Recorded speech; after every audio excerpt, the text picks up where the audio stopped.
रमन ढाका जी, मैं आपसे जानना चाहता हूँ, क्या कैंपस में पुलिस की उपस्थिति अनिवार्य हो चुकी है? बिल्कुल नहीं। कैंपस में पुलिस की उपस्थिति है वो बिल्कुल गलत है और हम सब भी इसके खिलाफ हैं।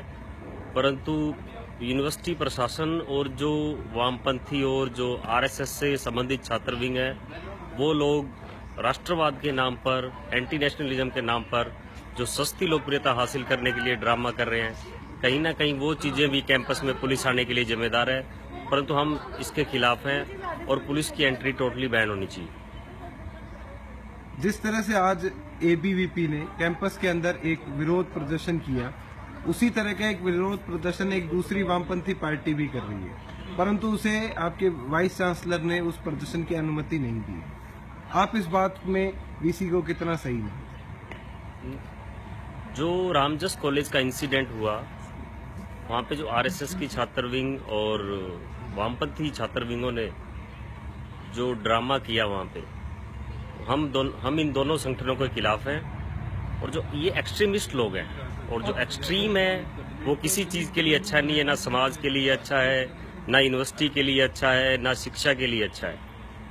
पर जिन लोगों को कल आने की बात हो रही है, जो वीसी ने अनुमति नहीं दी है, तो उस पे शायद मैंने सुनने में आया हमारे देशद्रोह का मामला दर्ज है और 3-4 स्टेटों में वो बैन है।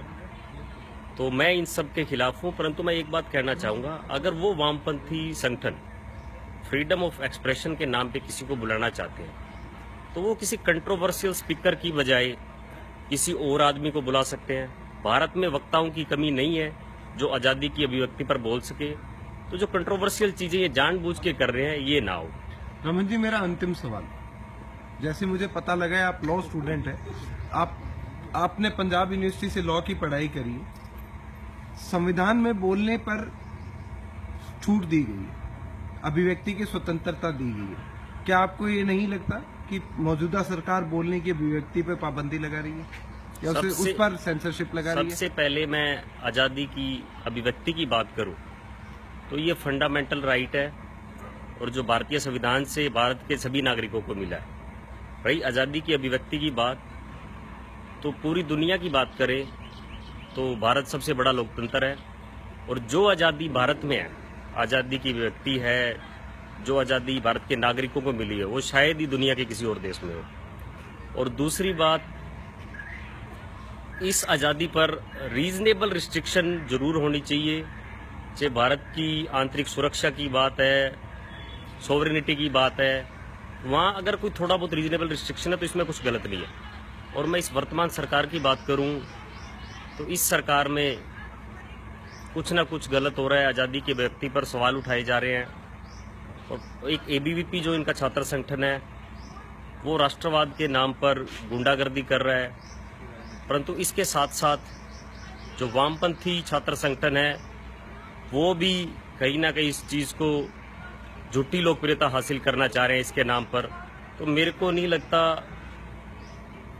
भी ये सरकार आज़ादी नहीं दे रही। बट कई चीज़ें हैं, जो रामजस कॉलेज में इंसिडेंट हुआ वो गलत था। परंतु साथ साथ बात करें तो जेएनयू में भी कई लोगों को नहीं घुसने दिया गया। तो लास्ट में मैं यही कहना चाहूँगा कि ये एक्सट्रीम लोग हैं जो समाज के लिए सही नहीं है। और विचारधारा हमेशा सेंटर की होना चाहिए, लोगों को लिबरल होना चाहिए। किसी भी चीज का एक्सट्रीमिज्म गलत है। जेएनयू के अंदर कन्हैया कुमार को पिछले साल दिल्ली पुलिस ने देशद्रोह के मामले में आरोपित किया था। अब दिल्ली पुलिस ये कह रही है उसके खिलाफ कोई एविडेंस नहीं है। सेम उसी तरह की कुछ चीजें रामजस कॉलेज में भी हुई है। मेरा प्रश्न दोबारा से यही है, क्या इस तरह से लोगों पर झूठे केसेस लगाकर यह मौजूदा सरकार उनके बोलने की आजादी को या उनके सोचने की आजादी पर प्रतिबंध नहीं लगा रही? क्योंकि बोलने की आजादी से ज्यादा तो सोचने की आजादी पर प्रतिबंध है। नहीं, जो पिछले साल हुआ इंसिडेंट हुआ, जो जेएनयू में कन्हैया कुमार को पकड़ा गया, वो बहुत ही निंदनीय है और आज तक उन्हीं पे कोई चीज प्रूव नहीं हो पाई है। तो ये सरकार इसके लिए जिम्मेवार है और कहीं ना कहीं वो संविधान के अंतर्गत भारतीय नागरिकों को मिले अधिकारों का हनन करने की कोशिश कर रही है। हम सब इसकी निंदा करते हैं। परंतु सोचने की आज़ादी भी है, बोलने की आज़ादी भी है और जहाँ तक ऐसा कुछ हो रहा है तो हम इसके खिलाफ खड़े हैं और हम इसके खिलाफ आवाज़ बुलंद करेंगे।